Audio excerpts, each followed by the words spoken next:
ఉన్నటువంటి విశ్వాసులైన దేవుని పిల్లలందరికీ ప్రభువైన యేసుక్రీస్తు ఉన్నతమైన నామములో నా హృదయపూర్వకమైన తెలుసుకుంటున్నాను. కొన్ని ప్రాముఖ్యమైన సంగతులు దేవుని వాక్యాన్ని తెలుసుకుందాం. చిన్న ప్రార్థన. దయగలిగిన మాట్లాడతానండి. మీ సన్నిధిలో మనకు ఇచ్చినటువంటి సమయమును బట్టి తండ్రి కృతజ్ఞతాస్తులు చేస్తున్నాను. మాటలు మేలు కనుక తండ్రి మీరే మాకు బోధించిన మా బ్రతుకులకు మేలు కనుక తండ్రి మా బ్రతుకులకు అవసరమైన అనేక సంగతులు మీ లేఖనాల్లోకి వెళ్ళి చూడగలిగే ధన్యతను మాకును మా అందరికీ ప్రసాదించమని కోరుకుంటున్నాను. సహాయము దయచేయండి, శక్తిని దయచేయండి. మీ ఆత్మచేత తండ్రి మీ లేఖనం మాకు ఉపదేశించమని కోరుకుంటున్నాం. కూడి వచ్చిన ప్రతి బిడ్డకి అవసరమైన తండ్రి మీ వాక్కులు వినిపించండి. పరమ చేత శక్తి చేత మీరే దర్శించమని కోరుకుంటూ ఈ సమయంలో తండ్రి మా అందరికీ ప్రయోజనకరంగా మార్చండి. మీ చేతులు తండ్రి మా బ్రతుకులను అప్పగించుకుంటాం. క్రీస్తు ఉన్నతమైన ప్రార్థించడికి వేడుకొనుచున్నాం తండ్రి. ఆమేన్. ప్రభునందు ప్రియులారా, దేవుని యొక్క వాక్యానికి వెళ్ళి మన సంగతులు చూద్దాం.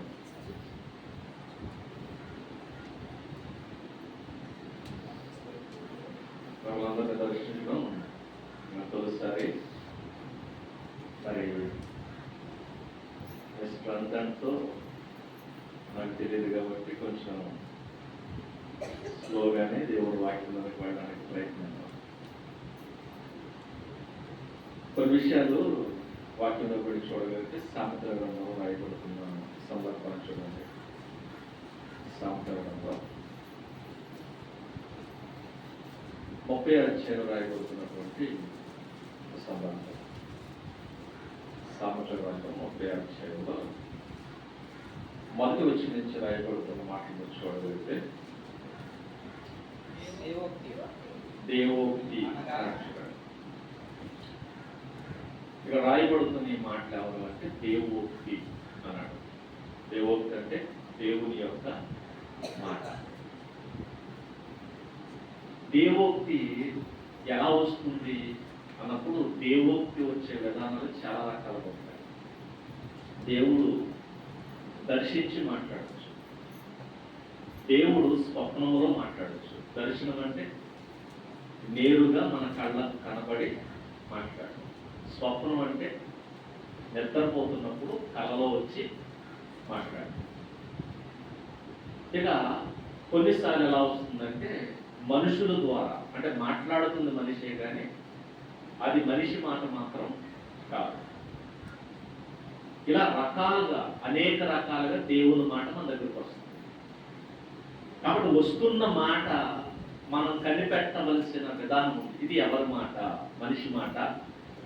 ఎందుకంటే కొన్నిసార్లు మనం అనుకుంటాం దేవుడు దర్శించినప్పుడే దేవుని వాక్ అనుకుంటాం, లేదా కళలో వచ్చినప్పుడు దేవుని వాక్ అనుకుంటాం. లేదా కళలో వచ్చినవి కూడా అన్ని దేవుని వాక్కులు కాదు. కొన్నిసార్లు మన భ్రమలు ఉంటాయి, దుష్టుడు కల్పించే భ్రమలు కూడా ఉంటాయి. దుష్టుడు కూడా మన కళ్ళలోకి వస్తాడు, స్వప్నాల ద్వారా మాట్లాడుతుంటాడు. కాబట్టి వీటిని బేజూరి చేసుకునేటప్పుడు మనకి జ్ఞానం కావాలి. ఇది ఎవరి ప్రమేయం, ఇది ఎవరి ప్రయత్నం, ఇలా మనం చాలా జాగ్రత్తగా గమనించాలి. స్వప్నమైన, దర్శనమైన తర్వాత దేవోక్తి. ఇంకోటి ఏంటంటే మనుషుల ద్వారా మాట్లాడతాడు. అదే మోషే గారి ద్వారా మాట్లాడాడు.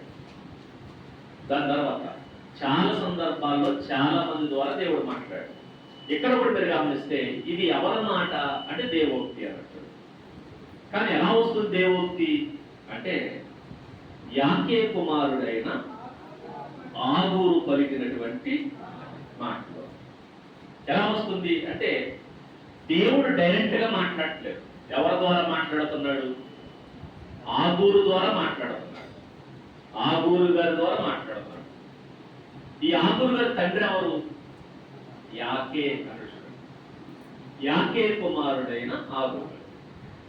యాకే కుమారుడు. యాకే అన్న పేరుకి అర్థం ఏంటంటే యాకే అన్న పేరుకి అర్థం ఏంటంటే శ్రద్ధాభక్తులు కలిగిన వాడు అన్నారు. దేవుని యందు శ్రద్ధాభక్తులు కలిగిన వాడు అంటే భయభక్తులు కలిగిన వాడు. ఇప్పుడు గమనించిన పాత నిబంధనలో భక్తుల పేర్లు వాళ్ళ క్యారెక్టర్ని బట్టి ఉంటాయి. వాళ్ళ క్యారెక్టర్ని చెప్తాయి. వాళ్ళ క్యారెక్టర్ ఏంటో పేర్ల ద్వారా తెలుసుకోవచ్చు. పేరు ఏముందో వాళ్ళ బ్రతుకు కూడా అలాగే ఉంటుంది. కాబట్టి ఎక్కడ కూడా మీరు గమనిస్తే యాగే అన్న పదానికి అర్థం ఏంటంటే భయభక్తులు కలిగిన వాడు, భయభక్తులు కలిగిన వాడు, శ్రద్ధాభక్తులు కలిగిన వాడు. తర్వాత యాకే గారు కుమారుడు అన్నాడు. అంటే భయభక్తులు కలిగిన వాని కడుపును పుట్టినవాడు కుమారుడు. ఎవరు? ఆగు. ఆగూర్ అన్న పేరుకి అర్థం ఏంటంటే కలెక్టర్ అని మీనింగ్. కలెక్టర్ అంటే సామాన్యుడు కాదు, చాలా ఉన్నతమైన జ్ఞానం కలిగిన వాడే ఉండాలి. ఉన్నతమైన విశేషమైన జ్ఞానం కలిగిన వాడే ఉండాలి. కలెక్టర్ అనగానే కలెక్ట్ చేసేవాడు అని మీనింగ్ వస్తుంది. కలెక్ట్ చేసుకునేవాడు. ఏం కలెక్ట్ చేసుకుంటాడు? కలెక్ట్ చేయడం తెలుసు కదా, సమకూర్చుకునేవాడు అని మీనింగ్. కలెక్ట్ చేయడం, సమకూర్చుకోవడం. ఈయన ఏం సమకూర్చుకున్నాడు అంటే జ్ఞానము సమకూర్చుకున్నాడు. అందుకే ఆగూరు అన్న పేరుకి అర్థం ఏంటంటే కలెక్టర్. ఏం కలెక్ట్ చేశాడు? ఈయన జ్ఞానమును సమకూర్చుకున్నాడు. విశేషమైన జ్ఞాన సంపద పొందినవాడు. కాబట్టి ఆయన అందరూ ఏమని పిలిచేవారంటే కలెక్టర్. ఇంకా చెప్పాలంటే అది ఆయన పేరు కాదు, ఆయన హోదా అంటారు, ఆయన బిరుదు అంటారు. ఆగూరు అనేది పేరు కాదు, ఆయన బిరుదు అని మీనింగ్. ఏంట బిరుదు? ఆగు. కలెక్టర్ అన్న హోదా కలిగిన వాడు. ఇంకా చెప్పాలంటే రాజుల దగ్గర ఒక స్థాయిలో ఉన్నటువంటి అధికారి. అలాంటి అధికారం కలిగిన వాడు మాట్లాడుతున్నాడు. ఏ మాటలు మాట్లాడుతున్నాడు? ఏ మాటలు? దేవోక్తులు మాట్లాడుతున్నాడు. దేవోక్తులు ఎవరు మాట్లాడుతున్నారు? కలెక్టర్ స్థానంలో ఉన్న ఒక ఆయన మాట్లాడుతున్నాడు. జ్ఞానం సమకూర్చుకున్నవాడు మాట్లాడతాడు. మళ్ళా దేవుని మాట ఎవరు మాట్లాడతారు? ఎవరు? జ్ఞానులు మాట్లాడతారు. జ్ఞానము సమకూర్చుకున్నవాడు మాట్లాడతారు. మరి లోకములో దేవోక్తులు కాకుండా లోకోక్తులు ఎవరు మాట్లాడతారు? అజ్ఞానులు మాట్లాడతారు. మీరు ఎప్పుడు గమనించాడు? మనం జ్ఞానులమా అజ్ఞానులమా ఎక్కడ తెలుసుకోవాలి తెలుసా? నీ నోట్లో ఏ మాటలు ఎక్కువ వస్తున్నాయి? దేవుని మాటలు ఎక్కువ వస్తున్నాయి అనుకో, నువ్వు జ్ఞాని. ఒకవేళ లోకములో ఉన్న మాటలు ఎక్కువ వస్తున్నాయి అనుకో, నువ్వెవరు? నువ్వు అజ్ఞానం. అంతే, పిచ్చేది. నువ్వు జ్ఞానివా అజ్ఞానం అని ఎక్కడ తెలిసిపోతుందంటే దేవుని మాటలు నీ నోట ఎక్కువ వస్తుంటే, నువ్వు నోరు తెలిస్తే దేవుని మాటలే మాట్లాడుతుంటే నువ్వు జ్ఞానివి. ఒకవేళ దేవుని మాటలు కాకుండా లోకంలో చెత్తంతా మాట్లాడుతున్నావు, ఎవరు? అజ్ఞానం. కాబట్టి అక్కడే మన క్యారెక్టర్ తెలిసిపోతుంది. అక్కడే మన జీవితం ఏంటో అర్థమైపోతుంది. కాబట్టి ఎప్పుడు మీరు గమనించండి, ఉదయం లేచిన దగ్గర నుంచి ఎప్పటి వరకు దేవుని మాటలు ఏదో మాట్లాడాం. పొద్దు నుంచి నేను మెజారిటీ దేవుని మాటలు మాట్లాడాను అన్నవాడు లోకంలో ఉన్న చెత్త మనకి ఎక్కువ వచ్చేస్తాయి. అందుకే నోరు తెలిస్తే సినిమా పాటలు, నోరు తెలిస్తే సినిమా డైలాగ్, నోరు తెలిస్తే లోపల ఉన్న చెత్త అంతా ఎక్కువ మాట్లాడతాం. ఇవి కాదు మాట్లాడాల్సింది. మరి ఏం మాట్లాడాలి? జ్ఞాని అనేవాడు ఏం మాట్లాడతాడు? దేవోక్తులు మాట్లాడతాడు. ఇంకా చెప్పాలంటే ఆగురు ఎంత గొప్పవాడంటే దేవోక్తులు మాట్లాడుతున్నాడు. ఎవరితో మాట్లాడుతున్నాడు? తనతో తాను మాట్లాడుకోవట్లా. మరి ఎవరితో మాట్లాడుతున్నాడంటే ఇక్కడ చెప్తున్న మాట్లాడు, ఆగూరు పలికిన మాటలు ఆ మనుషుడు ఇతీయేలునకును అన్నట్టు. ఎవరికి?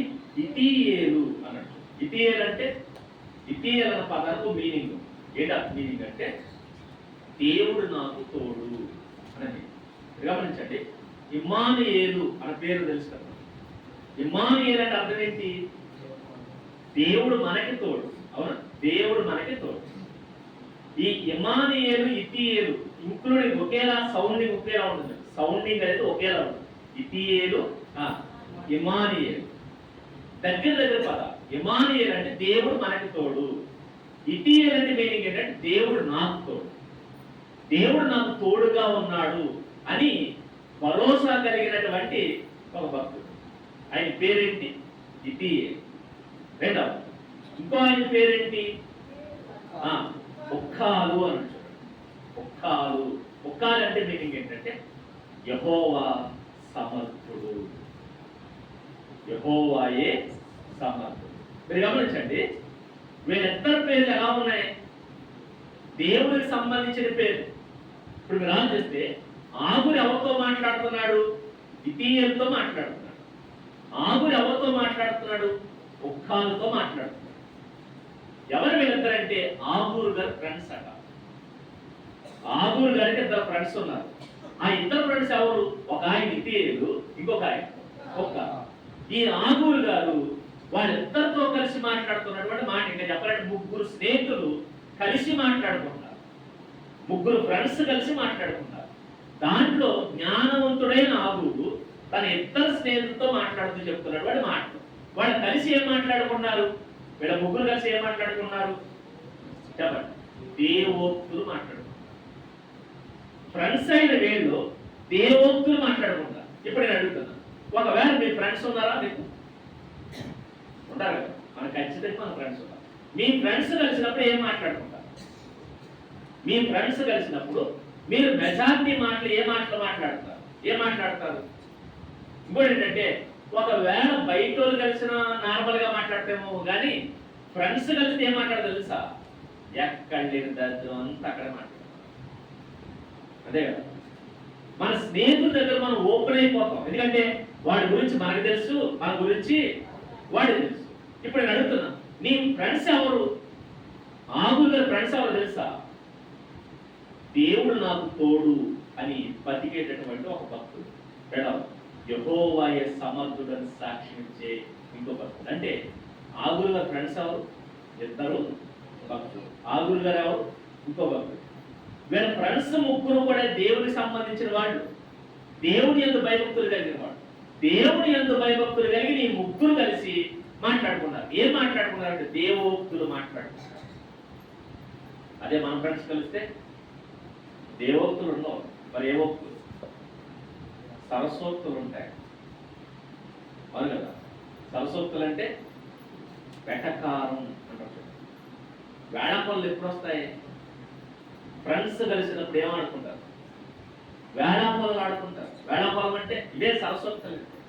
ఈ సరస్వోక్తులు ఎక్కువైపోతాయి మనకి. ఫ్రెండ్స్గా మనం కలిస్తే సరస్వోక్తులు ఎక్కువ మాట్లాడుకుంటాం.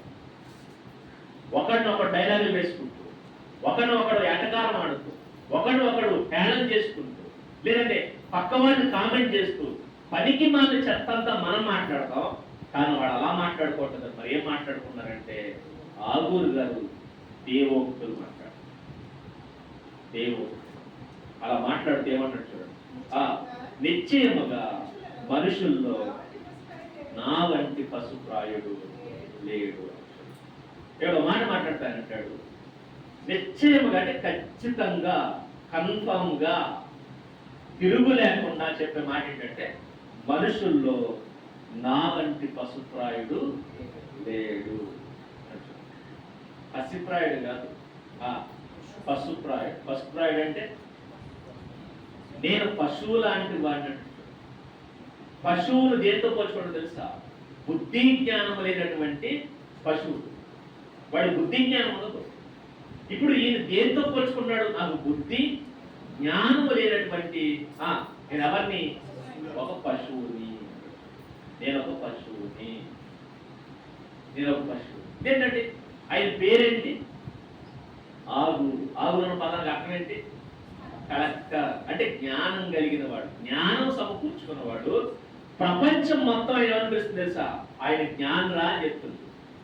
జ్ఞానిగా పేరొందిన వాడు, జ్ఞానిగా పిలువబడుతున్నవాడు ఇక్కడికి వస్తే నేను మాట్లాడుతున్న మాట తెలుసా? నేను పశువుని అని. ఎందుకు ఇలా మాట్లాడుతున్నాడు? ఎందుకు ఇలా మాట్లాడదు తెలుసా? ప్రపంచంలో మనం ఎంత జ్ఞానులమైనా దేవుని దగ్గరకు వచ్చేసరికి మనం రావడం పశువులు. దేవుడు గమనించండి, ప్రపంచంలో ఎవరితో పోల్చుకున్నా మనం గొప్పలు అనిపిస్తాం. వాడికంటే నేను గొప్పోడిని, వీడికంటే నేను గొప్పోడిని, వీడికంటే నేను గొప్పోడిని. అందుకే ప్రపంచంలో నెంబర్స్ ఇస్తాము. మనకి నెంబర్స్ ఉంటాయి, ర్యాంక్స్ అంటారు. చదువుకునే వాటికి ర్యాంక్స్ ఉంటాయి, ఆటలాడే వాటికి ఏమున్నాయి? ర్యాంక్స్ ఉన్నాయి. ఇదిగో ఈయన ఫస్ట్, ఇది సెకండ్, ఇది థర్డ్ అని చెప్పి లోకంలో ర్యాంక్స్ ఇస్తారు. చివరికి ధనవంతులను కూడా ఇచ్చారు. ఈయన నెంబర్ 1 ధనవంతుడు, ప్రపంచంలో నెంబర్ 1 ధనవంతుడు, నెంబర్ 2 ఈయన, దేశంలో నెంబర్ 1, దేశంలో నెంబర్ 2 ధనవంతుడికి ఇస్తారు. చివరికి దరిద్రులు కూడా నెంబర్లు ఉంటాయి. ఈయన దరిద్రతలో మొదట ఉన్నవాడు, ఈయన దరిద్రతకు దిగువన ఉన్నవాడు. ఇలాంటి నెంబర్స్ ఉంటాయి. లోకం ప్రతిదానికి ర్యాంక్ ఇస్తుంది. ఒకవేళ ఆ ర్యాంకును బట్టి మనం ఆలోచిస్తే ఒకరికంటే ఒకరు గొప్పగా కనిపించవచ్చు. కానీ ఎవడైనా ప్రపంచంలో ఎంత గొప్పవాడైనా దేవుని దగ్గరికి వస్తే ఎలా కనిపిస్తుంది తెలుసా? నేను పశువుని. ప్రపంచం నేను కొనియాడుతున్నా దేవుని దగ్గరికి వస్తే మనకు అనిపించేది ఏంటంటే నేను పశువుని అనిపిస్తుంది. ఎందుకంటే దేవుడు వాక్యపు వెలుగులో మన బతుకులు చూసుకుంటే మన మనుషుల్లా కనిపించదు. మీరు గమనించండి, బయట మన ఆకారాన్ని బట్టి, మనం వేసుకున్న బట్టలను బట్టి ఒకవేళ మనుషులు అంటారేమో, కానీ దేవుని దగ్గరకు వచ్చి చూస్తే మన ఒంటి మీద కనిపించాల్సిన నీతి వస్త్రాలు ఉండవు. మన బతుకులు దరిద్రంగా కనబడుతున్నప్పుడు ఏమనిపిస్తుంది తెలుసా? నేను మనిషిని కాదు, నేను అవన్నీ పశువు. అది ఎలాగైతే గడ్డి తింటుందో నా బుద్ధి కూడా ఏం తింటుంది? గడ్డి తింటుంది. అందుకే నేను చెయ్యకూడని పనులు చేస్తున్నాను, నేను ఆలోచించకూడదు ఆలోచిస్తున్నాను. ఇవన్నీ ఎక్కడ అనిపిస్తాయి? మనకి దేవుని దగ్గరకు వస్తే అనిపిస్తాయి, బయట అనిపించు. అందుకే ప్రతి మనిషి ఎక్కడికి రావాలి? దేవుని దగ్గరకు వచ్చి దేవుని వెలుగులో మన బ్రతుకులు చూసుకుంటే ప్రతి బ్రతుకు ఎలా కనపడుతుంది తెలుసా? పశువే. వాడు ప్రెసిడెంట్ అయినా, ఎమ్మెల్యే అయినా, అధికారి అయినా, కలెక్టర్ అయినా, ఎవరైనా సరే దేవుని దగ్గరికి వస్తే అనిపిస్తుందంటే పశువు. ఈయన కూడా అంటున్నాడు, నేను ఎవరో తెలుసా? ఎవరి దగ్గర చెప్తున్నాడు? ఫ్రెండ్స్తో చెప్తున్న మాట తెలుసా? ఒరే నేను పశువు. ఫ్రెండ్స్ దగ్గర ఎప్పుడు మనం తగ్గించుకోం, మనం హెచ్చించుకుంటాం. అందుకే ఫ్రెండ్స్ దగ్గర అయితే గచ్చు మాటలు వస్తాయి, లేదా హెచ్చు మాటలు వస్తాయి. అయితే మన గురించి మనం పొగుడుకుంటూ ఉంటాం. నా అంత తోడు లేడు, నా అంత వీరుడు లేడు, నా అంత అందగా లేడు, నా అంత గొప్పోడు లేడు, నా అంత జ్ఞానం లేడు అంటాం. కానీ ఆగురు గారు అంటాడు, నాలాంటి పశువు లేడు అన్నాడు. ఎందుకు ఈ మాట మాట్లాడుతున్నాడంటే ఆయన అంటాడు, నరులకున్న వివేచన నాకు లేదు. నేను కనీసం మనిషిలా కూడా యోచించలేకపోతున్నాను, నాకు అర్థం కావట్లేదు అంటాడు.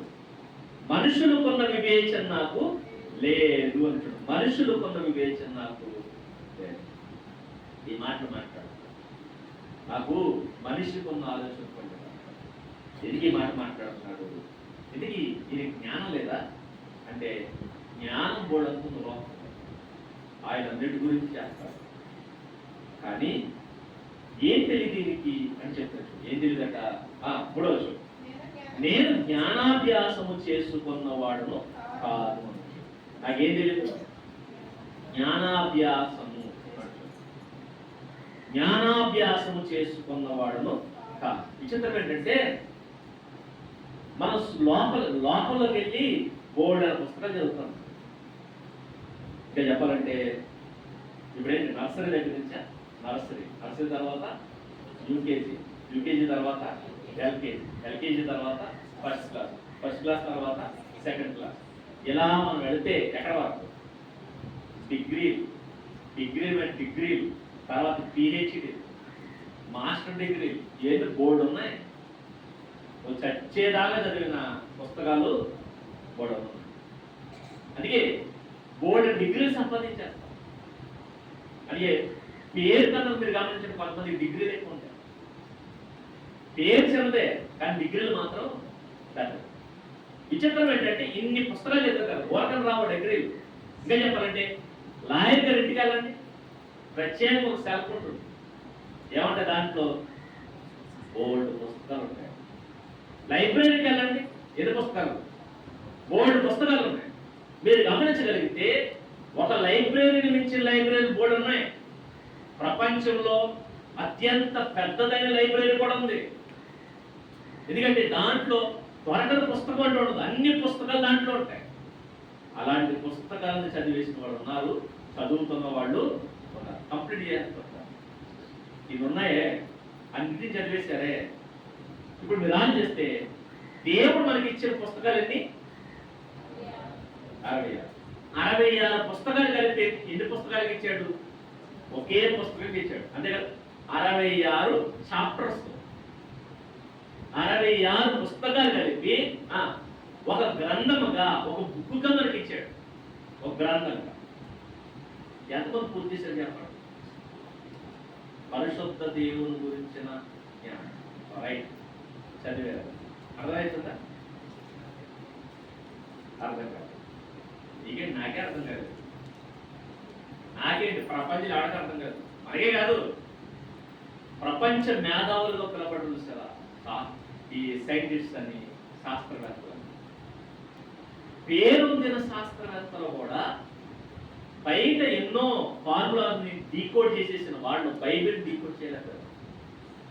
ఐన్స్టీన్ గారు కావచ్చు, థామస్ ఆల్వా ఎడిసన్ గారు కావచ్చు, బయట పేరొందిన శాస్త్రవేత్తలు, న్యూటన్ గారు కావచ్చు, వీళ్ళందరూ బయట ఎన్నో సాధించేసారు సార్. వాళ్ళకి గోల్డ్ మెడల్స్ ఉన్నాయి. కానీ ఎక్కడ తలవంచరుకున్నారు? మాకు బైబిల్ మాత్రం అర్థం కాదు. వాళ్ళు ఇచ్చే స్టేట్మెంట్స్ బైబిల్ ముందు పెట్టుకుని చనిపోయేంత వరకు డీకోడ్ చేస్తూనే ఉన్నారు. పేరుందిన జ్ఞానాన్ని పిలవబడిన వారు డీకోడ్ చేయలేక ఆగిపోయారు. అంతే. ప్రభువు రాకడ గురించి డీకోడ్ చేయడానికి ఎంతమంది ట్రై చేసింది తెలుసా? ఆయన ఎప్పుడు వస్తాడు కానీ తెలియక చేతులు ఎత్తేశారు. ఎందుకంటే లోకంలో నువ్వు ఎన్ని పుస్తకాలను సంపాదించు, పుస్తకాలను చదివేసి జ్ఞానం సంపాదించు, కానీ దేవుని గురించిన జ్ఞానం మాత్రం నీకు పూర్తిగా రాదు. ఇంకా చెప్పాలంటే ఒకవేళ దేవుని గురించి తెలుసుకోవడానికి మనం అడుగులు వేయడం మొదలు పెట్టామనుకోండి, అడుగులు వేసినప్పుడు కొన్ని నాళ్ళు ఎలా కనపడుతుంది తెలుసా? మనకు తెలుసు కదా, ఫొటోస్ ఉంటాయి. ఫొటోస్ ఎలా ఉంటాయి? దీనుడుగా, చాలా కరుణ కలిగిన వాడుగా, చేతిలో గుర్రపిల్ల పట్టుకుని, ఒక చేతితో కర్ర పట్టుకుని దీనంగా కనబడుతూ ఒక ఆయన కనపడతారు. ఎవరైనా చేసి ఇంకాస్త అదరికేసి అనుకున్నాడు, ఇంకాస్త అదరికేస్తే శిలువ మీద వేలాడుతున్న ఆయన కనపడుతుంది. ఇవన్నీ దీనంగా కనపడుతున్నాయి. ఇంకాస్త అదరికెళ్ళాం అనుకోండి, ఆయన రూపం అత్యంత భయంకరంగా మారిపోతుంది. ఎవరైనా ప్రారంభంగా గమనించండి, ఆయన గురించి తెలుసుకోవడం మొదలు పెడితే ఏం కనపడుతుంది? పశువులతోటి కనపడుతుంది. ఏం కనపడుతుంది? గొర్రెలు కాపలు కనపడతారు. ఏం కనపడుతుంది? జ్ఞానులు కనపడతారు. ఏం కనపడుతుంది? ఇలా మీరు గమనించుకుంటూ వెళితే ఎదరికి వెళ్ళే కొద్దిగా మీరు గమనించండి, రూపురేఖలు మారిపోతూ ఉంటాయి. ఇక చెప్పాలంటే ఒక స్థాయికి వెళ్ళేసరికి మన చేతులు తెస్తాం, దీని గురించి మనకేమీ తెలియదు. అందుకే ఎందుకంటే దేవుడు అనంతుడు, అంతులేనటువంటి వాడు. ఆయన గురించి మనం ఎప్పటికీ తెలుసుకోవాలి. మనం చచ్చేదాకా తెలుసుకున్నా ఆయన గురించి మనం తెలిసిన తెలుసా? కనీసం వానమాలు కూడా తెలియదు. వానమాలు. అందుకే జోహాన్ గారు అంటాడు, ఆయన గురించి రాయడం మొదలు పెడితే భూలోకమైనను సరిపో. ఆయన చెప్పిన మాటలు కానీ చేసిన కార్యాలట రాయడం మొదలు పెడితే రాసిన పుస్తకాలు పెట్టడానికి ఏం సరిపోదు? భూలోకం సరిపోదు అన్నాడు. అది కూడా భూమి మీదకి వచ్చి చేసిన కార్యాలు, భూమి మీదకి వచ్చి చెప్పిన మాటలు. ఇక ఆయన పరలోకం స్థాయి గురించి మాట్లాడితే భూలోకమే కాదు, భూలోకాలు సరిపోదు. అదైన కెపాసిటీ. అందుకే ఈయన కూడా అంటున్నాడు, నాకు ఎన్నో తెలుసు కానీ ఏం తెలియట్లేదు, పరిశుద్ధ దేవుడి గురించిన జ్ఞానం నాకు తెలియదు. ఇలా మాట్లాడి చెప్తాను, నాకు పరిశుద్ధ దేవుడి గురించిన జ్ఞానము నేను పొందలేదు, నాకు లేదు, నేను జ్ఞానాభ్యాసం చేసుకోలేదు, దీని గురించి సరిగ్గా తెలుసుకోలేదు అంటాడు. తెలుసుకోలేదని ఏం మాట్లాడతాడు అంటే ఈయన కొన్ని ప్రశ్నలు ఉండిపోయాయి లేదా? దేవుడి గురించి ఆలోచిస్తున్నప్పుడు కొన్ని ప్రశ్నలు వస్తున్నాయట. ఆ ప్రశ్నలకు అంతు చెప్పారు. ఏంటి ఆ ప్రశ్నలు అంటే, ఇప్పుడు ఫస్ట్ మనకి ఒక క్వశ్చన్ వచ్చిందండి. ఏంటి ఆ క్వశ్చన్? ఆకాశమునికి ఎక్కి మరలా దిగిన వాడే అవరు? ఇదే ప్రశ్న అండి, ఇదే ప్రశ్న. మనకి ఎలాంటి ప్రశ్నలు వస్తాయి? మనకి ఎలాంటివి రావు. మరి మనకేం వస్తాయి? మనకేమవుతుంది తెలుసా? సోడా తాగుతున్నాం అనుకోండి, వచ్చే క్వశ్చన్ ఏంటి? సోడాకాయలు గోళీకాయ ఎలా చేసి వీడు సోడా తాగి ఏం చేస్తారు? దాంట్లో ఏరెట్టి ఇది లోపలికి ఎలా వెళ్ళింది అని బయటికి లాడుంటాయి. ఇది పెద్ద పరిశోధన మనకి, ఇది పెద్ద పరిశోధన. చివరికి తర్వాత నెక్స్ట్ ఏంటి? గోళీకాయని చూసామనుకోండి, గోళీకాయ లోపల ఏముంటుంది? ఏదో తెల్లగా పువ్వులు అంటున్నారు. అప్పుడు మళ్ళీ ఈ గోళీకాయలోకి ఈ ఫ్లవర్ ఎలా వెళ్ళింది ఏదో మనం ప్రశ్నించాను. కాబట్టి ఈ గోళీకాయలో ఈ పువ్వు ఎలా వెళ్ళిందో తెలియక ఏం చేసేవాడు? పగలగొట్టేసేవాడు. తేడా వస్తే మామూలు గోళీకాయ చూసినప్పుడు పువ్వు కనపడింది, పగలగొట్టేసినప్పుడు కనపడేది కాదు. ఏమైపోయిందంటే పెద్ద మాయ, ఈ మొబైల్ దొరకట్లేదు. ఈ మనకు వచ్చే ప్రశ్న అడిగే ఎవడు అడిగాడట? ఒక ఆయన పెద్ద అపార్ట్మెంట్ చూసి, ఒరే ఈ అపార్ట్మెంట్ రంగాలు వేసారు రా అని అడిగాడు. పక్కన ఆడన్నాడట, పెచ్చోడా అని తెస్తే ఆడని ఎక్కడేంటి? ఫస్ట్ ఆ బిల్డింగ్ లో పడుకోబెట్టి రంగేసేసారు, తర్వాత ఏం చేశారు? నిలబెట్టాడు. అడుగునోడు మేధావే, చెప్పినోడు ఇంకా మేధావి. ఈ మనకు వచ్చే ప్రశ్న ఇంత మించి రావు మనకి. కానీ ఈయనకి వచ్చిన క్వశ్చన్ చూడండి. ఏంటా క్వశ్చన్ అంటే, ఆకాశానికి ఎక్కి మరలా దిగిన వాడే అవడు. ప్రశ్న వచ్చింది, ఈ ఆకాశానికి ఎక్కడ దిగడం ఏంటంటే, మీరు గమనించండి, మీరు గమనిస్తే పైన మనకి ఏదైనా కనిపిస్తుంది అనుకో. ఫర్ ఎగ్జాంపుల్ కరెంట్ తంబం ఒకటి ఉంది, కరెంట్ తంబం మీద లైట్ ఒకటి ఉంది, లైట్ వెలుగుతుంది. రాత్రి కూడా ఏం కనపడతాయి మనకి? లైట్ వెలుగుతూ కనపడతాయి కదా. కరెంట్ తంబం ఎక్కడో ఉంటుంది, దానిపై లైట్ ఉంది, లైట్ వెలుగుతుంది. ఇప్పుడు దాన్ని చూసినప్పుడు మనకి ఏం క్వశ్చన్ రావాలి? అక్కడ పైన లైట్ కనపడుతుందంటే, అక్కడ లైట్ వెలుగుతుందంటే ఎవరో పైకెక్కి ఏం చేశారు? లైట్ పెట్టారు. పెట్టి ఏం చేశాడు? ఇక్కడ పెట్టాను అక్కడ లేడు, లైట్ ఒకటి కనపడుతుంది. ఎక్కడో తంబం, పెద్ద పొడుగున్న తంబం మీద ఒక లైట్ వెలుగుతుంది. వెలుగుతున్న లైట్ కనపడుతుంది, కానీ దాన్ని వెలిగించడానికి దాన్ని అక్కడ పెట్టింది ఎవరు? ఆయన కనపడలేదు. ఇప్పుడు మనం అడిగాం అనుకోండి, ఆ స్తంభం మీద ఆ లైట్ పెట్టింది ఎవరు అంటే ఏం చెప్తాం? ఆయన. అంతే. ఇక్కడ ఫ్యాన్ తిరుగుతుంది, ఇక్కడ ఫ్యాన్ తిరుగుతుంది కాబట్టి ఫ్యాన్ తనంతా అది అక్కడికి వెళ్ళిపోయిందా? వెళ్ళలేదు. ఎవరో ఏం చేశారు? అక్కడ పెట్టారు. పెట్టిన ఆయన అక్కడ ఉన్నాడా? లేడు. అక్కడ కనపడలేదంటే అర్థం ఏంటి? అక్కడ పెట్టేసి ఆయన దిగిపోయాడు, లేడాయన. ఇప్పుడు మీరు ఆలోచిస్తే పైన కనిపిస్తున్న లైట్లు ఎవరో పెట్టి దిగిపోయారు, పైన తిరుగుతున్న ఫ్యాన్లు ఎవరో పెట్టి దిగిపోయారు, పెట్టేసి దిగిపోయారు. ఇప్పుడు ఇవి చూస్తున్నప్పుడు ఎవరో పెట్టి దిగిపోయారు కదా. బయటికి చూస్తే ఏం కనపడుతుంది మనకి? ఆకాశంలో సూర్యుడు కనపడుతుంది. రాత్రి కూడా ఎవరు కనపడుతున్నారు? చంద్రుడు కనపడుతుంది. ఇంకా పైకి చూస్తే ఎవరు కనపడుతున్నారు? నక్షత్రాలు కనపడుతున్నారు. ఎప్పుడన్నా మీరు ఆలోచించే, ఇదిగో ఈ సూర్యుడు అక్కడ పెట్టడానికి ఎవరు ఎక్కారు? పైకి ఎక్కి దిగిన వాడు. నెక్స్ట్ రాత్రిపూట వెళ్తున్న చంద్రుని అక్కడ పెట్టడానికి ఎవరెక్కారు? పైగా చంద్రుడే కనపడతారు, ఎక్కడైనా కనపడతారా? లేదు. నక్షత్రాలు చూసినప్పుడు ఆ నక్షత్రాన్ని అక్కడ పెట్టింది ఎవరు? పైగా అక్కడ లేడు, ఆయన లేడు. కాబట్టి పెట్టేసి దిగిపోయిన వాడు ఎవడు? ఎప్పుడైనా వచ్చిందా? రాదు. మరి మనకేమవుతుంది? సూర్యుడు చూడగానే ధనం ఓ ధనం పెట్టేస్తాం, చంద్రుని చూడగానే ఇంకో ధనం పెట్టేస్తాం, నక్షత్రాలను చూడగానే ఎప్పుడట పెళ్లికి చూడాలంటాడు. ఏంటది? అదుగదుగదుగదుగా ఏంటదిరా? అదుగదుగు. మరి పైగా దానితో పేరు ఏంటది? అరుంధతి నక్షత్రం. కనపడుతుందా అని అడుగుతాడు. వీడికి కనపడదు, అడిగి కనపడుతుంది. కనపడలేదంటే ఎలా పోవాలని చెప్పి కనపడుతుంది అంటాడు. లేదంటే సాయంత్రం చూపుతాడు. ఎందుకు వచ్చింది తలగపోడని చెప్పి ఇద్దరు మరి పైగా చూడండి, భార్యాభర్తలు ఇద్దరు అప్పుడే జత చేయబడ్డారు. ఫస్ట్ అబద్ధం తెలుసా? ఏం చూడాలట? ఆ పైన ఆ స్టార్ అప్పుడు కనపడదు. పెళ్ళైన తర్వాత కనపడతాయి, ఎక్కడ కనపడతాయి? ఇంట్లో కనపడతాయి. జీవితం ముందు సంసారాన్ని ఈడుతున్నప్పుడు కనపడతాయి, అప్పుడు కనపడవు. మనకి ఇలాంటి డౌట్లు వస్తాయి తప్ప ఇలాంటి డౌట్లు రావు. ఆయన ఎంత జ్ఞానం చూడండి. పైకి ఎక్కి కిందకి దిగిన వాడు ఎవడు అని. ఇంకోటి తెలుసా, పైకి అంత పైకి ఎక్కితే అంత గొప్పోడు. అందుకే పూర్వం శాంతి వచ్చి చూసారా, ఒకటనే ఇంట్లో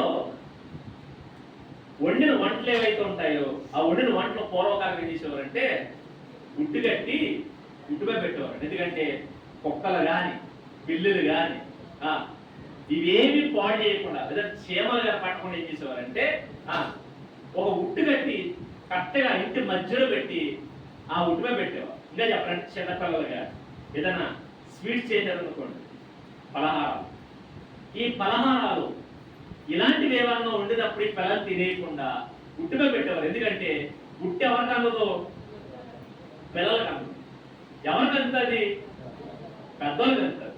ఇంకా చెప్పాలంటే ఆ ఉట్టు కూడా ఎవరికి అందుతుంది తెలుసా? అందుకే ఉట్టికి ఎక్కర్లేనమ్మా స్వర్గానికి ఎగురుతుంది. ఉట్టికి ఎక్కలేని అమ్మ అంటే అర్థం తెలుసా? ఈ ఉట్టు అమ్మకు కూడా అందదు. మరి ఎవరికి అందుతుంది? ఉట్టి మీద పెంచాలంటే ఎవరు రావాలి? అయ్యి రావాలి. అయ్యి వస్తేనే కానీ ఏమందదు, ఉట్టి అందదు. అందుకే మీరు ఆలోచిస్తే అమ్మ గొప్పదా ఈ గొప్పోడు? ఎందుకు గొప్పోడు? అమ్మ కంటే అయ్యా ఎత్తుగా ఉంటాడు, అమ్మ కంటే అయ్యా ఎత్తుకు ఎగరగలడు, ఎత్తైన దాన్ని ఏం చేయగలడు? అందుకోగలడు. కాబట్టి అందుకే సామెత పుట్టింది ఏంటంటే ఉట్టికి ఎగరలేని అమ్మ. అమ్మ ఎగరలేదు కానీ ఎవరు ఎగరగలరు? ఇది ఇంట్లో ఉట్టి. ఇంట్లో ఉట్టి అయితే అయ్యగారు ఏది ఎగిరి అందేసుకుంటారు. నెక్స్ట్ పోటీలు కూడా ఏం పెట్టారో తెలుసా? బయట ఉట్టు పట్టడం. ఊరందరికి ఒక ఫెస్టివల్ పెట్టి దాంట్లో పెద్ద మొగోడు ఎవడు? పెద్ద మొగోడు అంటే గొప్పోడు ఎవడు? ఈ గొప్పోడిని ఎలా లెక్కేస్తారు అంటే ఏం లేదు, ఓ శిఖారకం ఉట్టు కడతారు. ఇప్పుడు పరిగెత్తి వెళ్ళి ఎగిరి ఏం చేయాలి? పుట్టు కొట్టాలి. ఎవడైతే ఎత్తుకు ఎగిరి పుట్టు కొడతాడో ఆడే గొప్పడు. అవునా?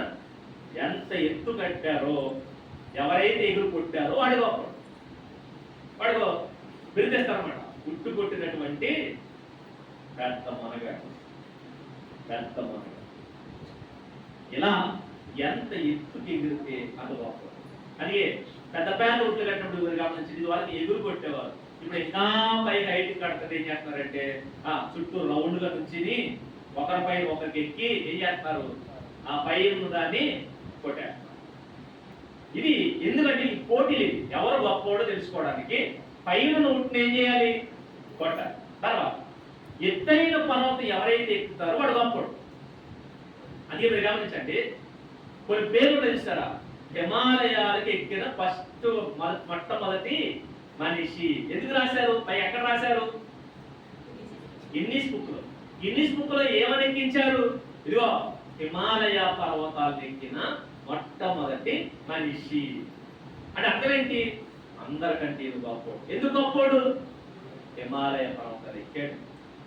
ఇలా ఎత్తైన పర్వతాలు ఏవైతే ఉన్నాయో ఆ పర్వతాలు ఎక్కుతున్నాడు. అర్థం ఏంటి? ఎక్కున్నాడు ఎవరు? గొప్పడు.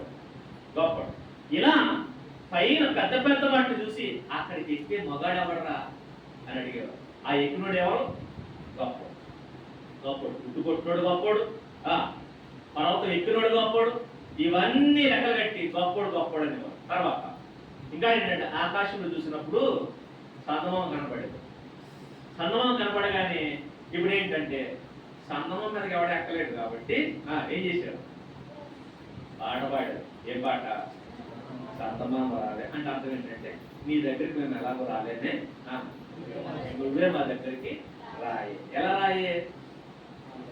ఏదో బండెక్కి రాయే తర్వాత కొండెక్కన రాయే అన్న.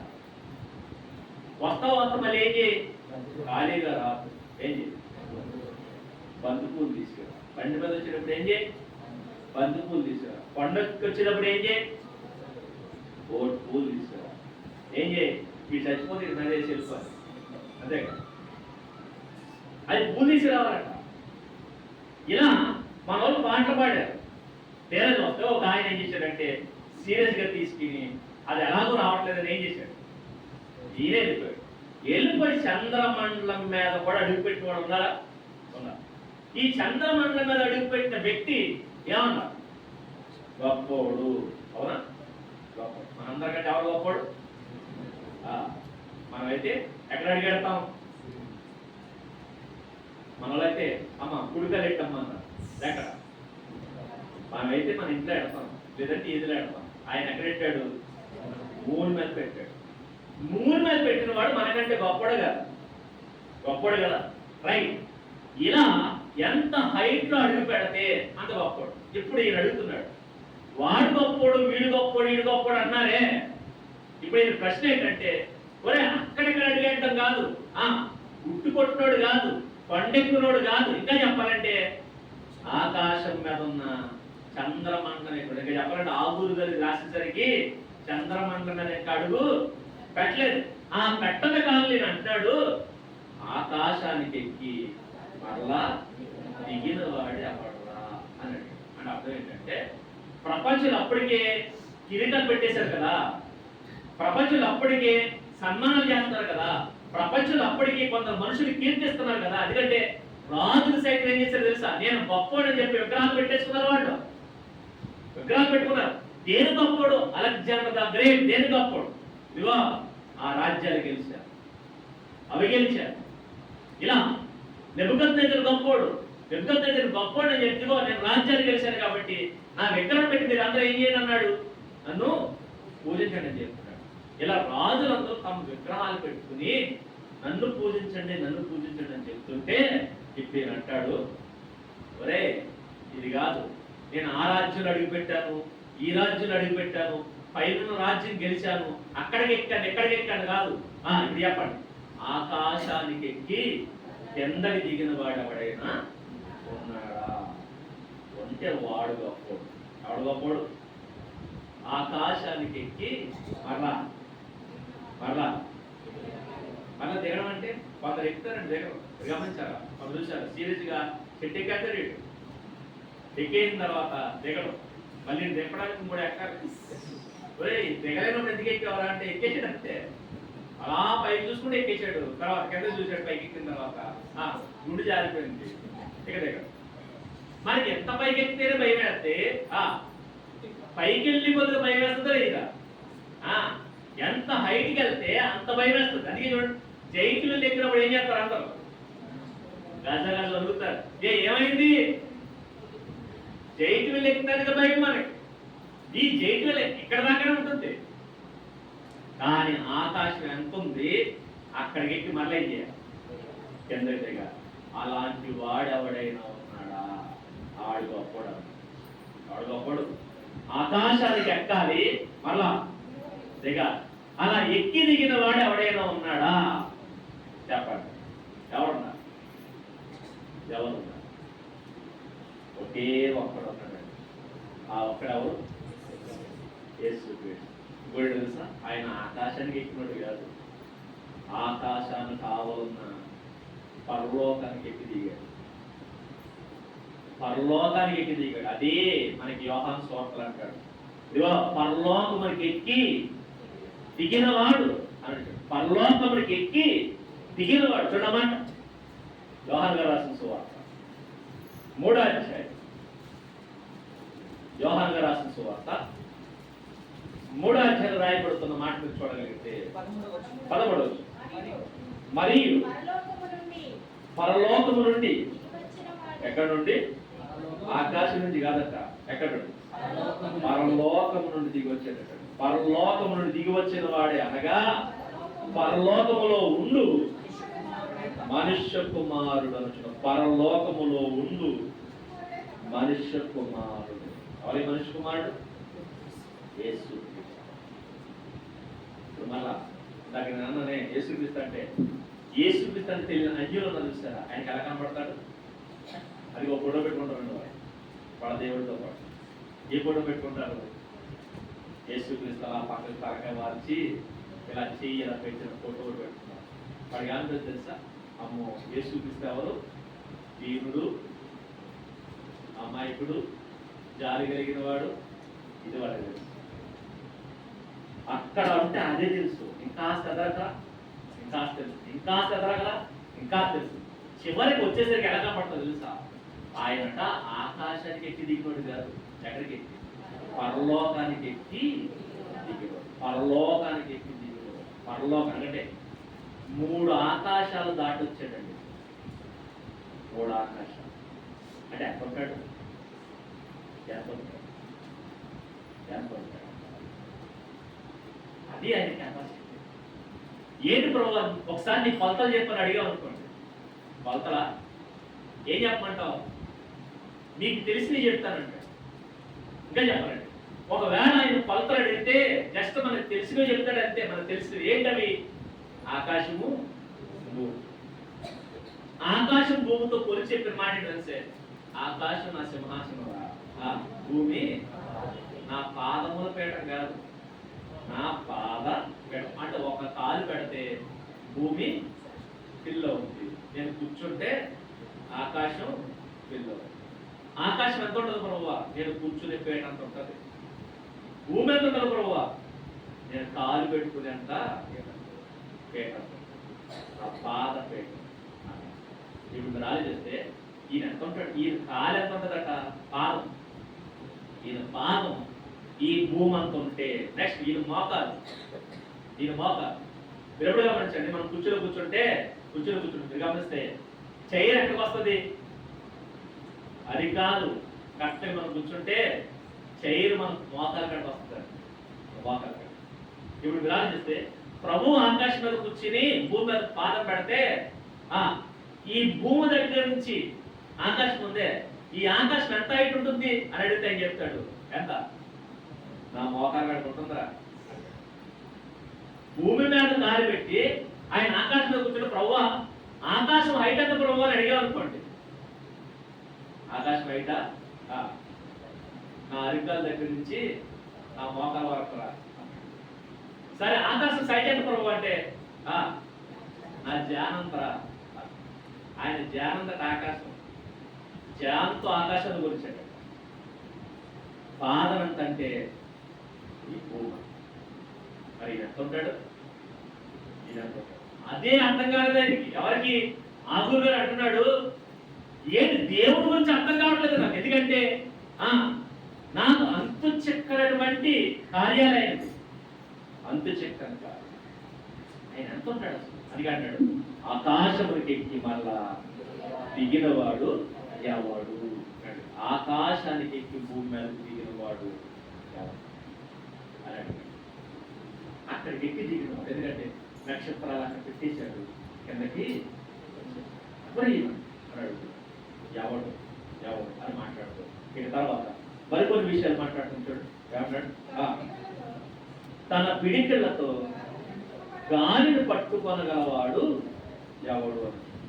తన పిడికిళ్లతో గాలిని పట్టుకున్నవాడు ఎవడు.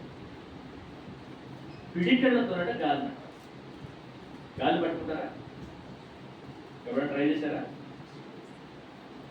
కావాలి ట్రై చేయండి, ఇంటికి వెళ్తారా, 2 చేతులతో ట్రై చేయండి, దేంతో ట్రై చేసినా మన ద్వారా.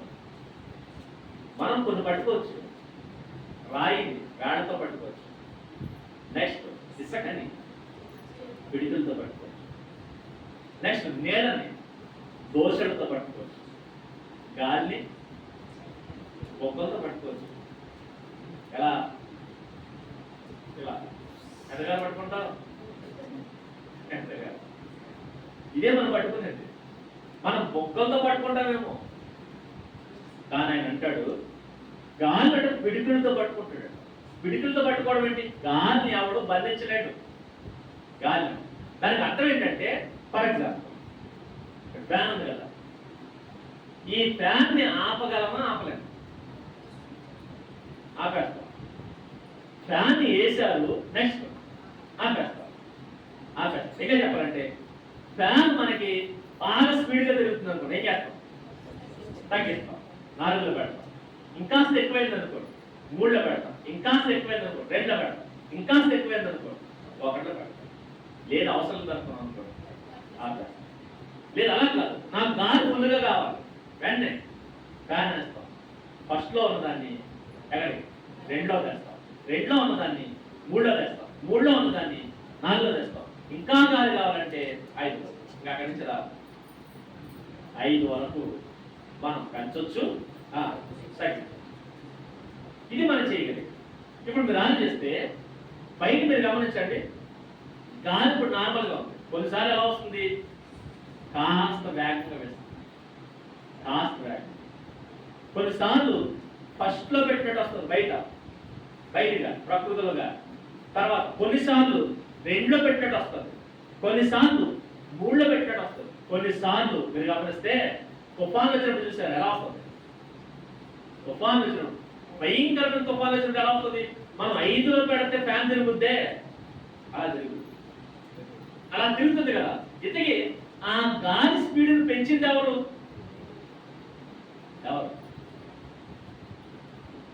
పోయి మళ్ళా ఆ గాలి ఎక్కువైపోయిందని ఎవరైనా దాన్ని తగ్గించగలరా? ఎవరు తగ్గించలేరు. కాబట్టి గాలి వేస్తున్నప్పుడు ఏం చేస్తాం? ఏం చేయాలి? ఇంట్లోకి వచ్చి జాగ్రత్తగా తలుపులేసుకుంటాం. ఏమి చేయలేక గాలి ఏం చేస్తుంది? తలుపులేసుకుంటాం. కానీ మీరు గమనిస్తే సడన్ గా అంత వేగంగా వస్తున్న గాలి ఎవరో పట్టుకున్నట్టు ఆగిపోతుంది. మీరు గమనించండి, ఎవరో పంపుతున్నట్టు వచ్చింది, ఎవరో ఆపేసినట్టు ఆగిపోయింది. ఈ ఫ్యాన్ ఎలాగైతే మనం వేస్తే వస్తుందో, మనం ఆపేస్తే ఆగిపోతుంది. అలాగే ప్రకృతిలో కొన్నిసార్లు తుఫాను వచ్చినప్పుడు భయంకరమైన గాలి వస్తుంది, ఆ గాలి తనంతనే ఆగిపోతుంది. ఇప్పుడు చెప్పండి, దాన్ని పంపింది ఎవరు?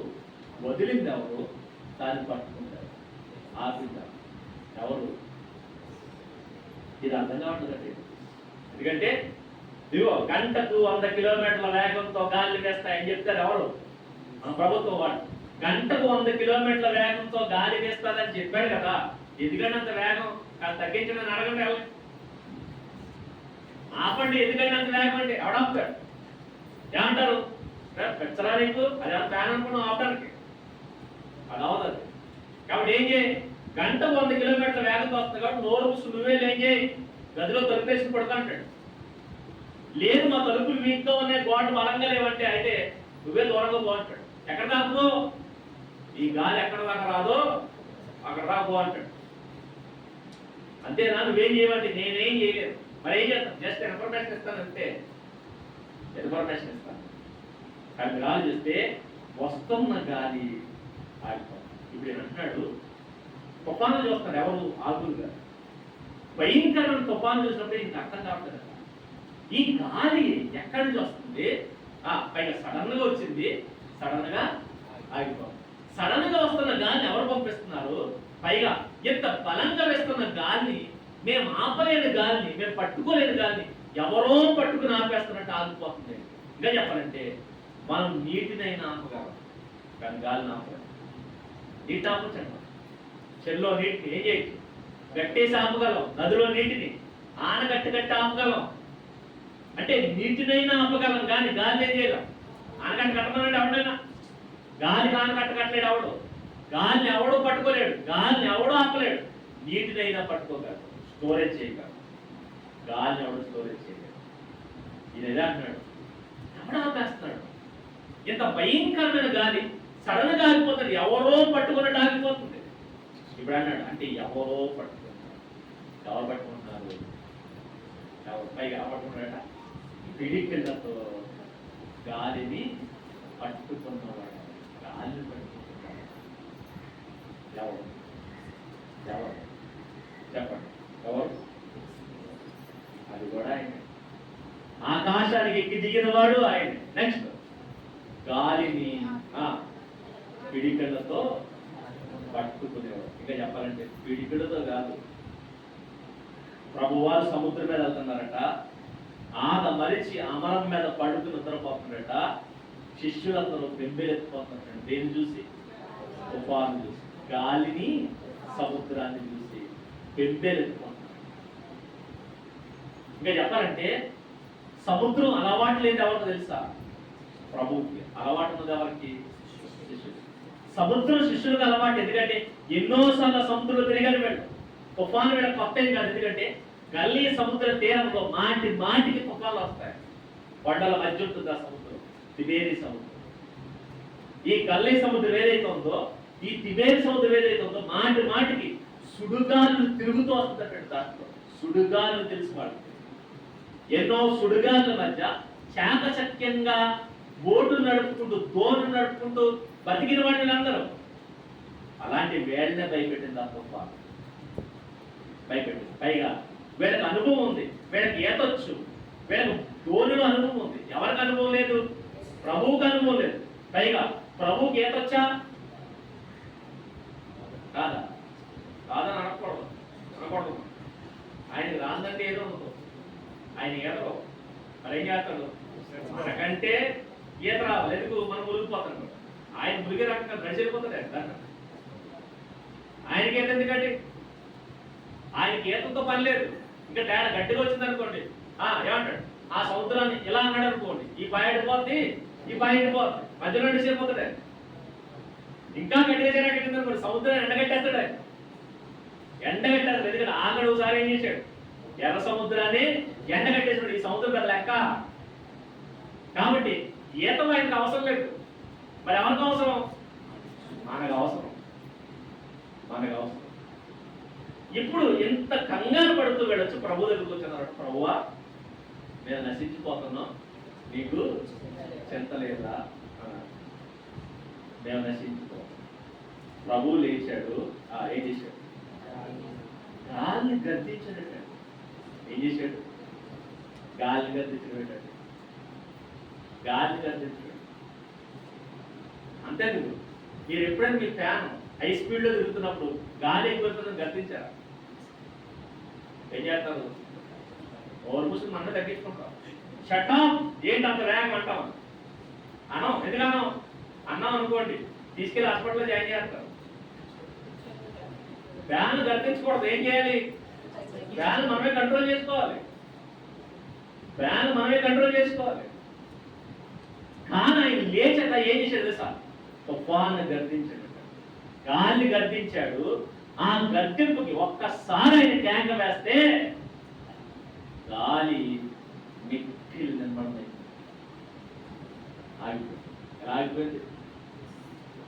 ఆయన ఒక్క మాట చెబితే గాలి ఎటు నుంచి వచ్చిందంటే దానికి ఊపిరి రాదు. అందుకే ఆయన పట్టుకుంటే ఆయన చేతిలో గాలి చచ్చిపోతుంది. ఆ రోజు ఇంకా ఆయన చెప్పాలంటే ఆయన పిడుగులతో పట్టుకుంటే గాలి ఊపిరాడు చచ్చిపోతుంది. ఆయన పిడుగు. అందుకే ఆ రోజు దాని పిడుగులతో పట్టుకుని పరీక్ష తెలుసా? గర్తింపుకి ఆయన వెళ్ళిపోయాడు.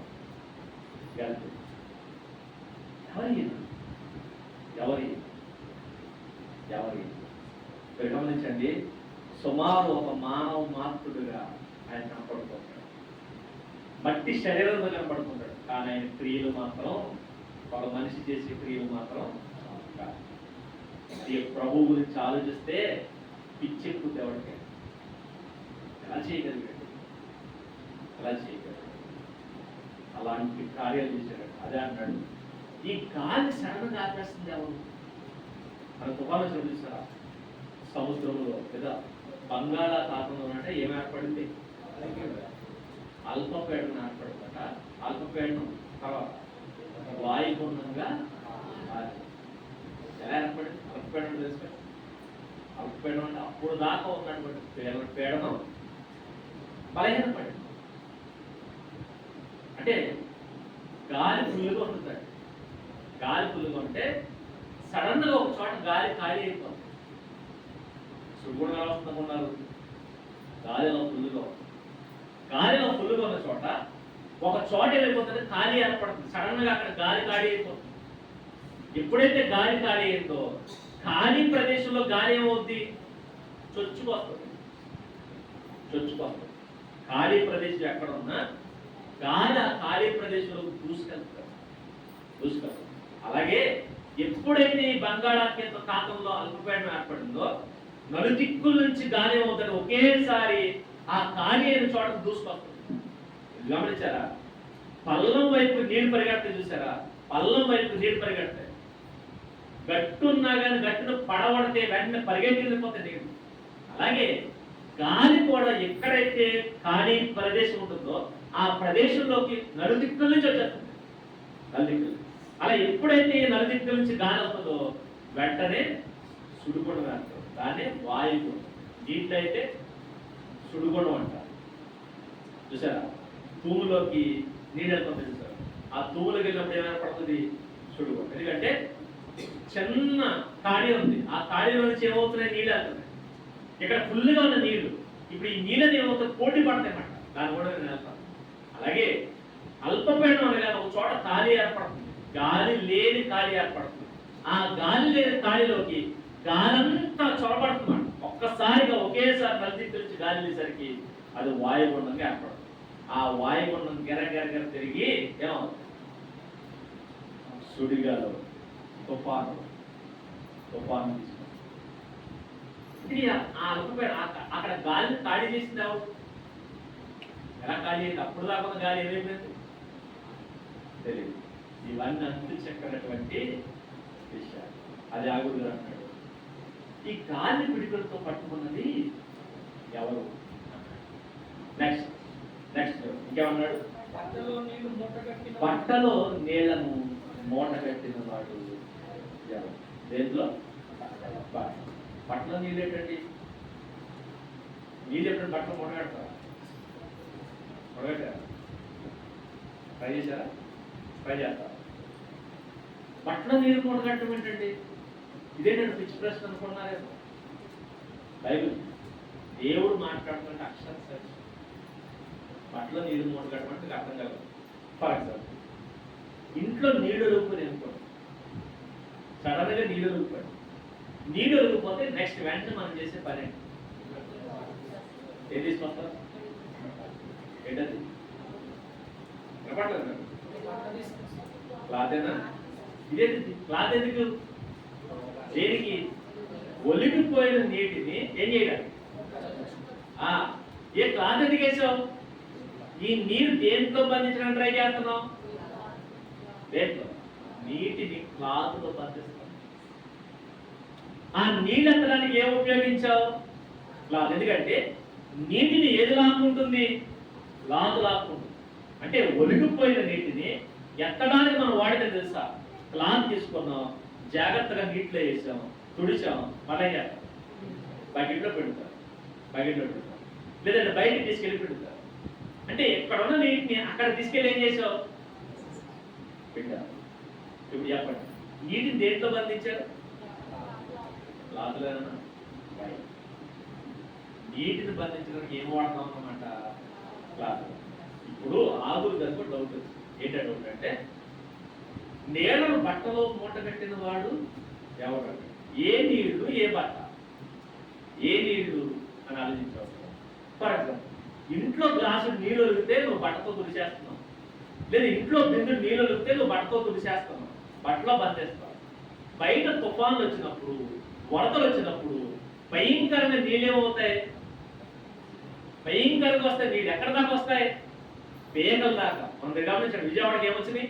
వరదలు వచ్చినాయి. విజయవాడకు వరదలు వచ్చినప్పుడు ఎక్కడ దాకా వచ్చినాయి? ఫ్లోర్ కొలిపోయేట్టు వచ్చినాయి. సుమారు 5 అడుగులు 6 అడుగులు అన్ని అడుగులు నీళ్ళు వచ్చినాయి కదా. అన్ని అడుగులు నీళ్ళు వచ్చినప్పుడు వెంటనే ఇళ్లలో కూడా వచ్చేసింది. ఎక్కడికి వచ్చేసింది? ఇంట్లో నీళ్ళు వచ్చినాయి. ఇంట్లో నీళ్ళు వచ్చినప్పుడు సీరియస్గా ఎవరన్నా వెళ్ళి సీరచ్చుకుని జాగ్రత్త తుడిచేట్టు చూసారా? ఏ చూడలేదండి. గ్లాసు నీళ్ళు ఒలుకున్నప్పుడు కావా ఏ సీరో ఏ పాత బట్టలు తీసుకొచ్చి తుడిచేస్తారు కదా. మరి ఆ టైంలో వరద వచ్చినప్పుడు గబగబా బీరువాలో ఉన్న బట్టలు తీసుకుని వచ్చి వేసేసి గబగబా తీసుకెళ్ళి దూరంగా పిండేస్తే సరిపోదు కదా. ఎవరైనా చేయలేదు.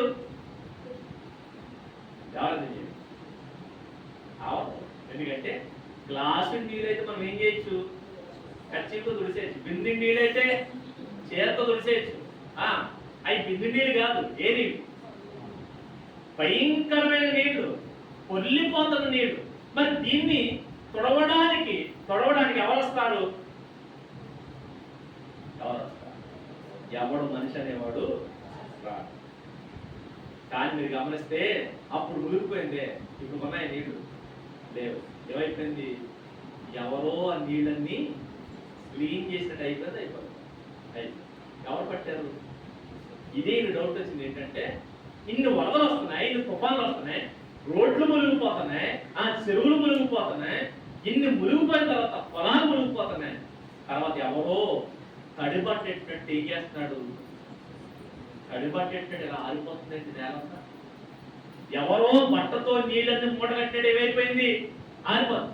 ఎవరు బట్టలో మూటగట్టారు? ఈ వరదల్లో వచ్చిన నీటిని ఎవరు బట్టలో మూటగట్టి ఎక్కడికో పట్టుకెళ్ళిపోయాడు. ఎవరైనా వెళ్ళిపోయారు. విజయవాడ వరదల్లో వచ్చిన నీటిని ఎవరో పట్టుకెళ్ళిపోయారు బట్టలో మూటగట్టి. ఎవరు బట్ట పెట్టారు? ఎవరు బట్టలో మూటగట్టారు? చెప్పండి. ఏంటా బట్ట? తెలుసా? అదే అర్థం కావట్లేదు. విజయవాడ ఆఫ్టర్ ఒకనాడు భూమి మీద ఉన్న అత్యున్నత పర్వతాలను నిర్మించేశాడు. ఎప్పుడు?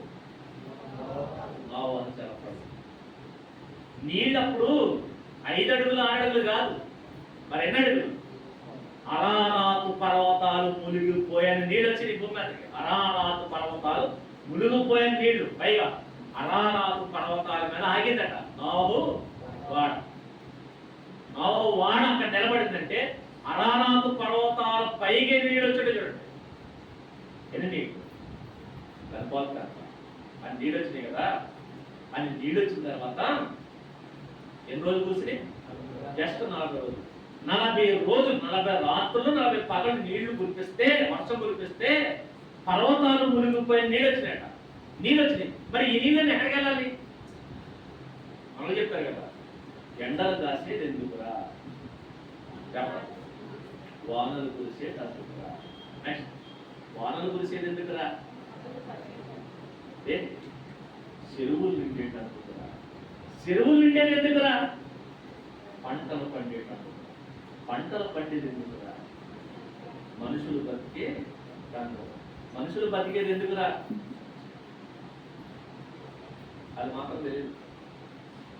అక్కడ వరకు ప్రశ్న వచ్చింది, తిరిగి అక్కడతో అయిపోయింది. మనకు అక్కడ వరకే తెలుసు. ఈ ఎండలు కాస్తున్నాయి, వానలు పడుతున్నాయి. ఎందుకంటే ఎండలు కాస్తున్నాయి కాబట్టి వానలు కురుస్తున్నాయి. తర్వాత వానలు కురుస్తున్నాయి కాబట్టి చెరువులు నిండుతున్నాయి. ఈ నిండిన చెరువులు మరలా ఈడుతున్నాయి. దేని బట్టి? ఎండగా. అంటే ఇక్కడ నీళ్లు ఏమైపోతున్నాయి? సముద్రంలో వెళ్ళిపోతాయి. సముద్రంలో వెళ్ళిపోయిన నీళ్లు మరలా మేఘాల రూపంలో మారుతాయి. మేఘాల రూపంలో మారినవి మరలా వచ్చి కురుస్తున్నాయి. అంటే సముద్రం నిండుతులేదు. సముద్రం నిండుతులేదు, మనకి నీళ్లు కరువు రావు. నిండదు. ఎందుకంటే నిండింది మరలా ఏమవుతుంది? ఎండిపోతుంది. ఎండింది మరలా ఏమవుతుంది? నిండు. అంటే కొలత తగ్గట్లేదు. కొన్ని చూసారా ఏమంటారు వాటిని? మనలో మధ్యకాలు ఇవి కొన్ని ఏర్పాటు చేస్తారు చూడండి, వాటర్తో ఇలా పైకి ఎగురుతూ ఉంటాయి. వాటర్ పోడేలు లాంటివి. ఎందుకంటే నీళ్ళు దాంట్లోనే తిరుగుతుంటాయి. పైకి వెళ్తాయి, కిందకు వస్తాయి. సరే, ఇవి దాంట్లో మీరు పైకి వెళ్తాయి, కిందకు వస్తాయి కదా. మీరు ఆలోచిస్తే నోవహు జలప్రళయంలో అన్ని నీళ్ళు వచ్చినాయి కదా. అన్ని నీళ్ళు అలాగే ఉంటే మనిషి బతకగలరా? బతకగలరు. రెండోది, ఆ నీళ్ళని సముద్రంలో వేసినా కుదరదు. ఎందుకంటే సముద్రం కూడా ఏమైపోయింది అప్పుడు? సముద్రం కూడా నిండిపోయింది. ఇప్పుడు ఆ నీళ్ళని ఏమైపోయినాయండి? నోవహు జలప్రళయంలో అరారాతు పర్వతాలు మునిగిపోయి నీళ్ళు వచ్చినాయి కదా. ఆ నీళ్ళని ఏమైపోయింది? ఎవరు తోడేశారు? బకెట్ ఇచ్చి నన్ను మామూలుగా తోడాడు. మనం తోడాడు. మరి ఎవరు లీడ్ చేశారు? ఇది వస్తుందని డౌట్. ఏంటంటే వాన వస్తుంది, వరద వస్తుంది, రోడ్లు మునిగిపోతున్నాయి, కార్లు మునిగిపోతున్నాయి. మరలా కొన్ని గంటల్లో లేదా కొన్ని రోజుల్లో 6 నెలల మన బయటికి వచ్చేస్తుంది. ఎవరో తడిబట్టెట్టు తుడిచినట్టు, పట్టతో తుడిచినట్టు ఏమైపోతుంది తెలుసా? తడిబట్ట కూడా కాదు, పొడి బట్టతో తుడిచినట్టు నేలంతా ఆరిపోతుంది. ఈ నీళ్ళన్నీ ఎవరు బట్టతో తుడిచేస్తున్నారు? ఎవరు ఎవరు మరలా ఎవరు? ఆయనే. అదే ఆచరణ. బట్టలో నీటిని మూట కట్టిన వాడెవడు? భూమి యొక్క దిక్కులన్నింటినీ స్థాపించిన వాడెవడు? ఆయన పేరేమో. భూమికి ఏమున్నాయట? దిక్కు. ఏంటా దిక్కు? తూర్పు, పడమ. తూర్పు ఎందుకైంది? తూర్పు ఎందుకైంది? సూర్యుడు ఉదయిస్తున్నాడు కాబట్టి తూర్పు. పడమర ఎందుకైంది? సూర్యుడు అస్తమిస్తున్నాడు కాబట్టి పడమర. సరే, తూర్పునే ఉదయించాలని సూర్యుడు చెప్పింది ఎవడు? ఎప్పుడైనా ఉత్తరాలు వచ్చాడా? దక్షిణాలు వచ్చాడా? ఎనీ డే, ఎవ్రీడే, ప్రతిరోజు కూడా ఎక్కడ ఉదయిస్తున్నాడు? తూర్పునే ఉదయిస్తున్నాడు. పోనీ ఉదయించిన వాడు ఏ రోజైనా రాంగ్ రూట్లో వెళ్ళి దక్షిణాన్ని అస్తమించాడు? మరి ఎక్కడ అస్తమిస్తున్నాడు? పడమర అస్తమిస్తాడు. ఎందుకంటే అక్కడ స్టార్ట్ అవ్వాలి, ఎక్కడే అంటారు. ఎలా స్థాపించారు? అక్కడే స్టార్ట్ అవ్వాలని ఎవరు స్థాపించారు? ఎక్కడే అంటామని అదే భూమికి దిక్కుని స్థాపించిన వాడు ఎవరు అని అడిగి ఇప్పుడు అన్నాడు, ఆయన పేరేమో, ఆయన కుమారుని పేరేమో నీకు తెలిసి ఉన్నదా అని అడుగుతాడు. ఇప్పుడు అడుగుతున్నాడు ఎవరిని? తన ఫ్రెండ్స్ని అడుగుతున్నాడు. ఏమని? ఇతియేల్ని అడుగుతున్నాడు. ఏమని? ఎవడగాడు? అరే నాకు కొన్ని డౌట్స్ ఉంటున్నాయి. ఏంటా డౌట్స్? పైన ఆకాశం కనపడుతుంది, ఆకాశం నక్షత్రాలు కనపడుతున్నాయి, అక్కడికి ఎక్కి వాటిని పెట్టింది ఎవరు? వాళ్ళు అక్కడి నుంచి దిగిపోయింది. మళ్ళా మీ తాత ఎక్కలేడు, మా తాత ఎక్కలేడు. మన తాతలు ఎవరు ఎక్కలేరని అర్థం ఏంటి? మా తాతల కంటే గొప్పవాడు ఎవరో ఆయనే దేవుడు.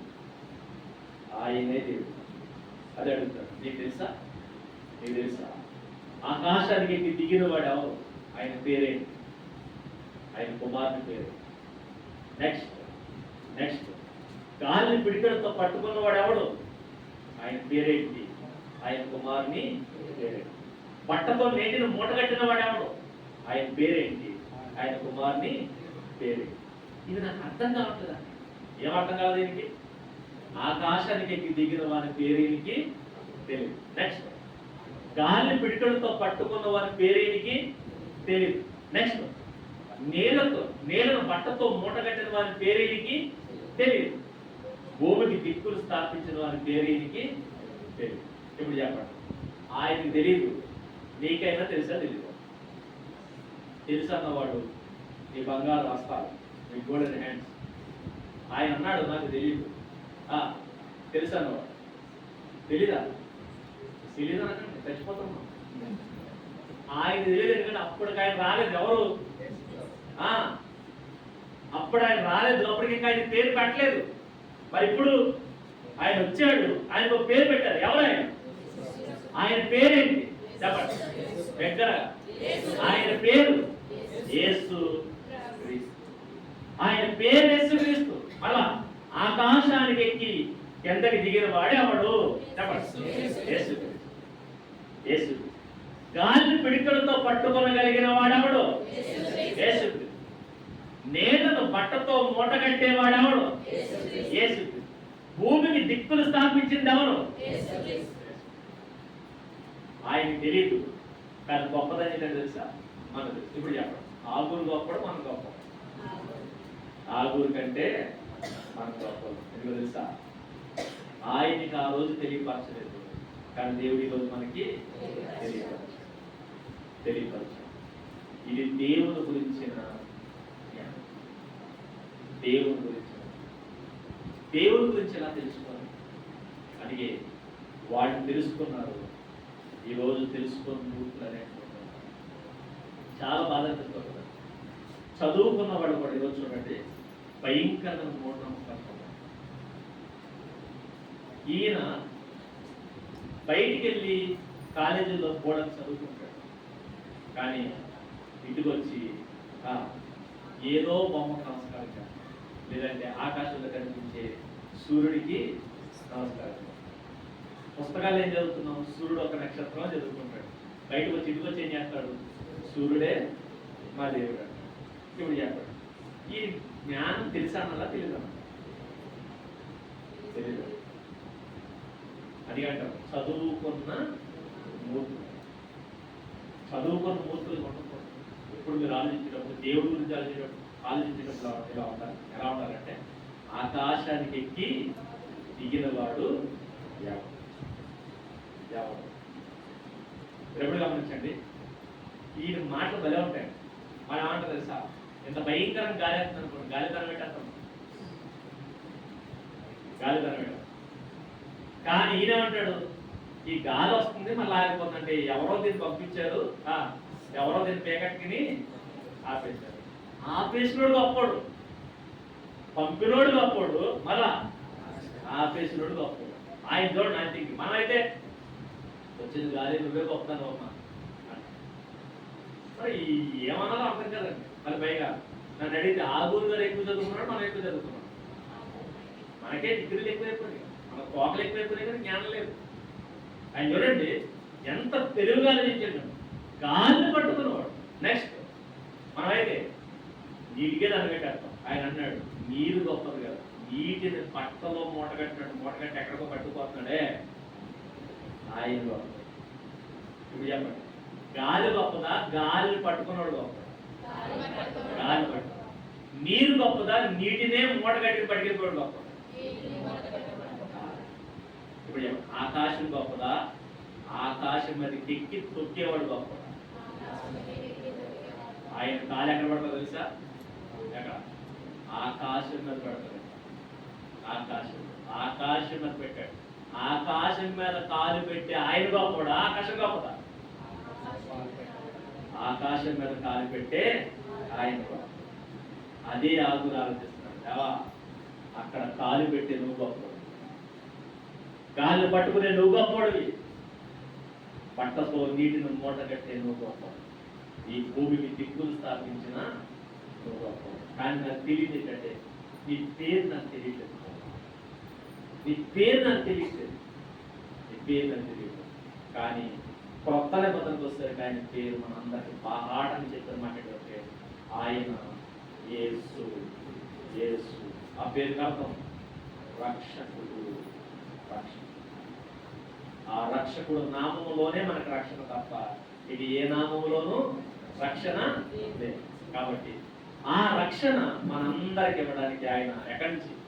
పరలోకం నుంచి భూమి మీదకి దిగి వచ్చాడు. పరలోకం నుంచి భూమి మీద దిగి వచ్చాడు. మళ్ళా భూమి మీద నుంచి పరలోకానికి ఎక్కువైపోయాడు. ఇప్పుడు చెప్పండి, ఆయన పేరేంటో నీకు తెలుసా అంటే మనం చెప్పలేము, మాకు తెలుసు. ఇంకా చెప్పాలంటే ఒకనాడు ఆగూరికి తెలియని ఆ పేరు ఈరోజు అల్పులమైన మనకి తెలుసు. అల్పులమైన మనకు తెలుసు. కాబట్టి ఇది దేవుని ప్రేమ, ఇది దేవుని. కాబట్టి ఆగూరు ఆలోచించినటువంటి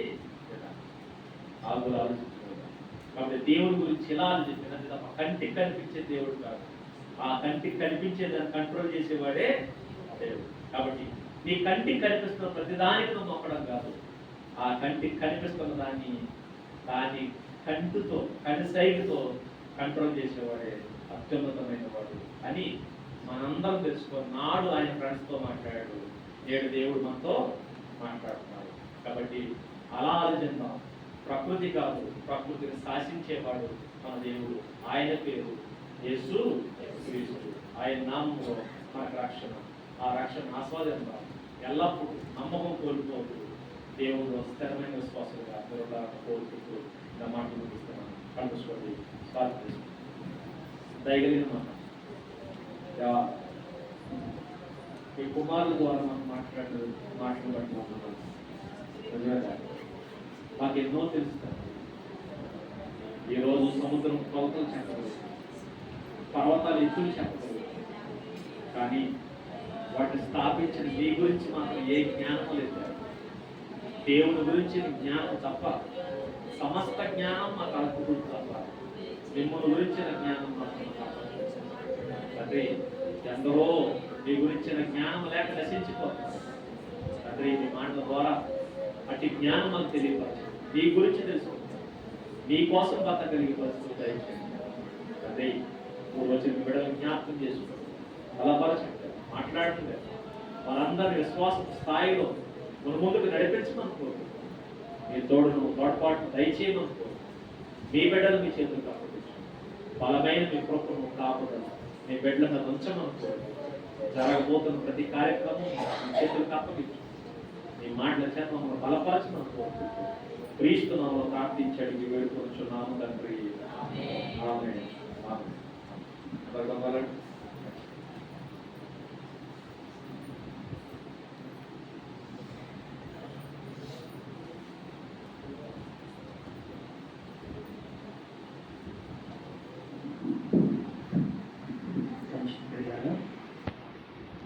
ఎంతో చక్కటి సంగతులు మనం విన్నాం.